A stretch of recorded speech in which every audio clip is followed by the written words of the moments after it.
अस्सलामुअलैकुम। आज फिर से मैं एक हदीस के साथ आई हूँ जो आप लोग को मैं सुनाऊँगी।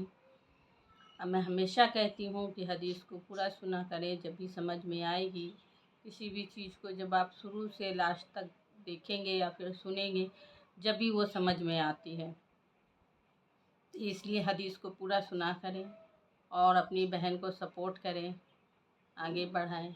तो चलिए हदीस की बात सुनाती हूँ आप लोग को। एक बार एक बहुत गरीब आदमी अल्लाह के रसूल के पास आया। उसके कपड़े फटे हुए थे और चेहरे पर मायूसी साफ दिख रहा था। उसके कपड़े फटे हुए थे, चेहरे पे मायूसी साफ दिख रहा था। उसने कहा, या रसूल अल्लाह, मैं बहुत परेशान हूँ, मेरे पास कुछ भी नहीं है। मैं बहुत परेशान हूँ, मेरे पास कुछ भी नहीं है। हमारे नबी ने उसे गौर से देखा और प्यार से पूछा, क्या तुम्हारे घर में कुछ भी नहीं है? उसने कहा सब कुछ। उसने कहा, बस एक पुराना कपड़ा है और एक बर्तन है। बस एक पुराना कपड़ा है और एक बर्तन है। हमारे नबी ने फरमाया, उन्हें ले आओ। उन्हें ले आओ। वो आदमी गया और वो चीज़ ले आया।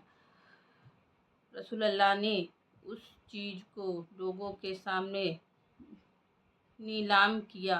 कुछ लोगों ने उन्हें ख़रीदा और थोड़े पैसे इकट्ठे हो गए। इस चीज़ को हमारे नबी ने नीलाम किया तो कुछ पैसे इकट्ठे हो गए हैं। आगे सुनिए इस हदीस में। फिर आपने फरमाया उस आदमी से कहा, इन पैसों से खाना खरीदो और एक कुल्हाड़ी खरीदो। खाना खरीदो और एक कुल्हाड़ी खरीदो। आगे सुनिए। खाना खरीदो और एक कुल्हाड़ी खरीदो। औजार ले आओ।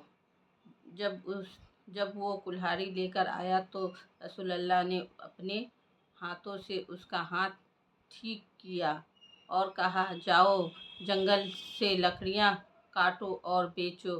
15 दिन तक मेरे पास मत आना। ऐसा उन्होंने कहा कि 15 दिन तक मेरे पास मत आना। ये कुल्हाड़ी लेके जाओ, जंगल में लकड़ियाँ काटो और उसे बेचो।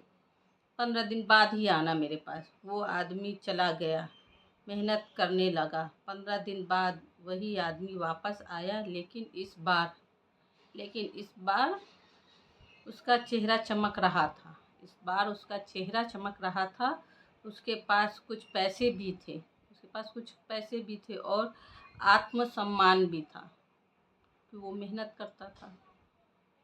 उसके पास पैसे भी थे, ढंग के कपड़े भी थे, सब कुछ था। आगे सुनिए। आत्मसम्मान भी था। तब रसूलुल्लाह ने फरमाया, मांगने से बेहतर है कि इंसान अपने हाथों से कमाए।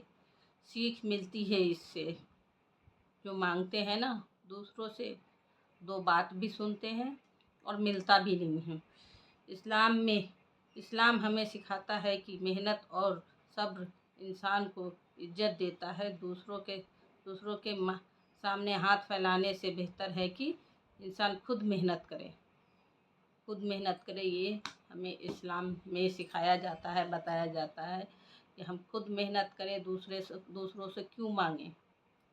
ऐसा नबी ने उसे समझाया तो उसकी सब कुछ बदल गई, मेहनत करने लगा।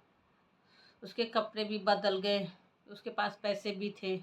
तो मेन मकसद मेरा यही था ये हदीस को सुनाने के लिए आप लोग से, कि किसी के आगे हाथ ना फैलाएं, खुद मेहनत करें। कामयाबी देने वाला खुदा है। और ये हदीस आप लोग को अच्छी लगे तो मुझे सपोर्ट कीजिए, दुआओं में याद रखिए। अल्लाह हाफिज़।